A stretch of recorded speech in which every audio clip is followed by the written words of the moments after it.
आपला आवाज कोकण 24 तास। रत्नागिरी जिल्ह्याच्या राजापूर तालुक्यात जर का रिफायनरी झाली असती तर आज रत्नागिरी आणि सिंधुदुर्ग जिल्ह्यातील 2 लाख तरुणांना रोजगार उपलब्ध झाला असता, असे मत भारतीय जनता पक्षाचे विधान परिषदेचे नवनिर्वाचित आमदार प्रमोद जठार यांनी व्यक्त केले आहे।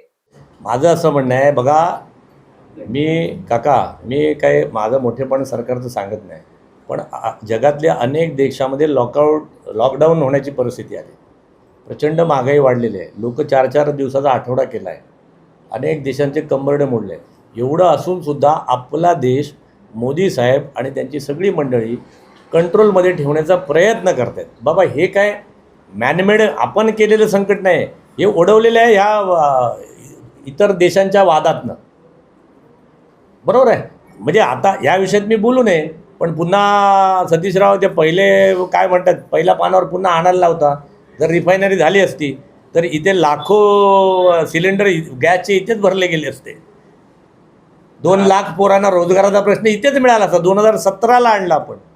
रिफायनरीला विरोध करणारे माजी खासदार विनायक राऊत आणि इतर विरोधक आता कुठे गेले, असा टीकात्मक प्रश्न आमदार प्रमोद जठार यांनी उपस्थित करून टीका केली आहे। मला सांगा, आम्ही रोजगारावर बोलायचं, सगळ्या गोष्टीवर बोलायचं, आणायचं, आणि कोणीतरी संघर्षासाठी उभा राहणार आणि तो कुठल्या तरी NGOच्या माध्यमातून पैसे घेणार आणि तो त्याच्या घरातली सिलेंडर भरणार। माझ्या 2 लाख पोरं रत्नागिरीतली, सिंधुदुर्गात 2100 गाव आहेत।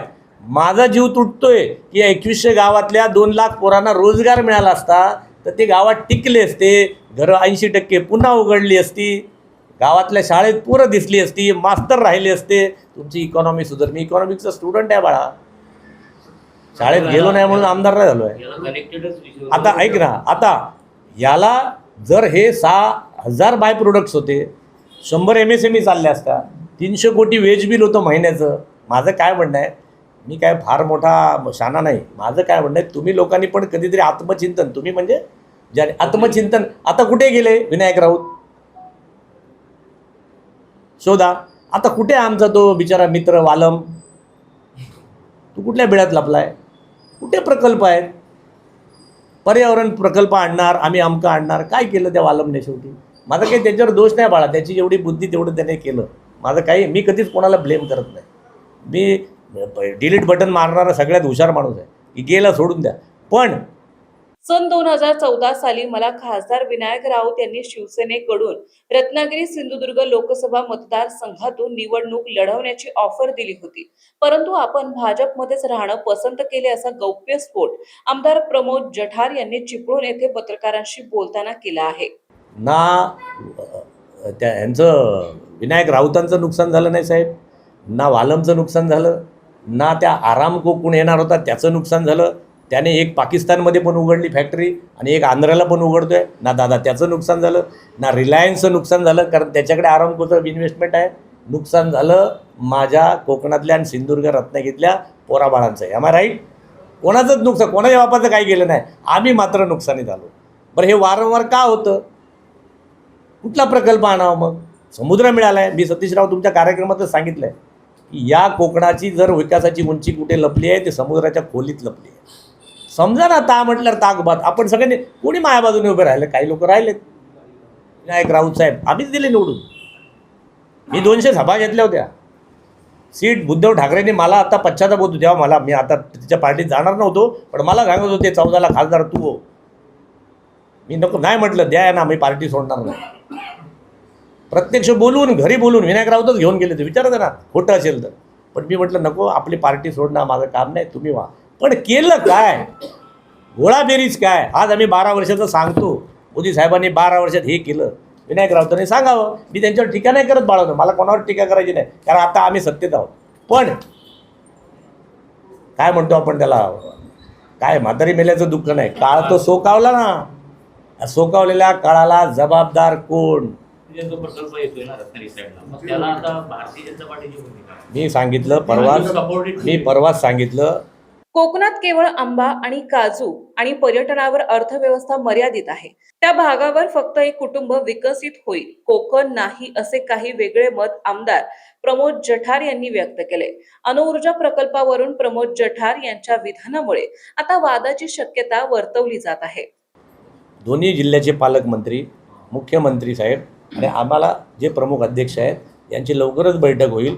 त्या बैठकीमध्ये या सगळ्या गोष्टी आम्ही समजून घेऊ आणि त्या समजून घेऊन कशा योग्य आहेत अयोग्य आहेत आमचे फीडबॅक त्यांना देऊ आणि त्याच्यातून जे काय होईल ते तुमच्यासमोर घेऊन येऊ. रिफायनरी बाबत पुनर्विचार होईल का गव्हर्नमेंट? तुमची इच्छा आहे, तुम्ही सांगा रिफायनर पाहिजे आम्हाला. अरे कोणच बोलत नाही पाहिजे म्हणून, बोला ना जाहीर. आता कम्पॅरिझन करा, कुठला प्रोजेक्ट पाहिजे, हा पाहिजे का तो पाहिजे. नाही नाही, आता करार बघा, मुख्यमंत्री साहेब दररोज आमच्याशी सांगून थोडी करार करतात. ऐका ना, अहो करार केले अशा अनेक. आता रिफायनरीचा करार नाही झाला का? झाला. अरे त्याची ते कंपनी पण फॉर्म झाली. बाळा खरं सांगू का, म्हणजे रागावू नका, आंबा, काजू, पर्यटन याच्यावर आहे ना इकॉनॉमी लिमिटेड आहे. तुम्ही जर इकॉनॉमिक्सचा माझी विनंती आहे, तुम्ही कधीतरी या सगळ्याचा अभ्यास करा. या छोटे छोटे आहेत, हे करायला पाहिजेत. आंब्यावरती अख्खा सिंधुदुर्ग रत्नागिरी सस्टेन नाही होऊ शकत. त्याच्यावर एक एक कुटुंब होईल त्या बागेचं. ते पण धोक्यात आलं आता का? निसर्गामुळे ते पण धोक्यात आलं. म्हणजेच काय झालं, निसर्गावर अवलंबून असणारे जर उद्योगावर आपण अवलंबून राहिलो तर आपण अडचणीत येतो. जसं आज क्रूडवरती अवलंबून राहिलो, अख्खा जग अडचणीत आलं का नाही? मग आता आपण electric bike, electric scooter, electric गाडी, त्याच्यात ना त्या इलेक्ट्रिसिटी जनरेशनमधनं निर्माण झालेली अणुऊर्जा आहे. किमान त्या जे क्रूड ऑइल आहे ते आता मिळणार नाही असं भविष्यात धरून चाला, तर पुढच्या 5-10 वर्षात कुठली एनर्जी आपल्याला फास्ट मिळेल? लोकांकडे किमान लाईट, पंखा ह्या त्या तुम्हाला आवश्यक लागणाऱ्या गोष्टी कुठल्या राहतील? तर त्याच्यावरनं निर्माण झालेली अणुऊर्जा प्रकल्प. आता अणुऊर्जा प्रकल्प व्हायचा असेल तर समुद्र शेजारी लागतो. समुद्र शेजारी असलेलं कोकण, मला वाटते ह्या सगळ्याचा लॉजिकल जर आपण विचार केला तर त्याच्यातनं हे ट्रिटी झालेल्या आहेत. आता आम्ही सगळे मंडळी जे काय ह्या भागाचे नेते आहोत, जिल्हाध्यक्ष आहेत, पालकमंत्री आहेत, आमचे पालकमंत्री, इकडचे सगळे आम्ही बसणार आहोत. त्याने आम्हाला इन्व्हाइट केलं आहे, ते आता वेळ सांगतील. समंदर की गोद में पला है तू, अंगड़ाई लेते ही लहरें शुरू. आज यौवन की मस्ती छोड़, ले चलता हूं तुझे एक नए मोड़. आजा तुझे माँ पुकारे अब, छेड़ देते हैं बीच से कुछ शरारत हंसी. गले लगा ले उसे ए फकीर, इंतजार कर रहा है तेरा तो. चल दे देते हैं उसे फसल की खूबसूरती तो. आजा तुझे माँ पुकारे अब, उन्हें भी देनी है एक नई पहचान. आजा तुझे माँ पुकारे अब.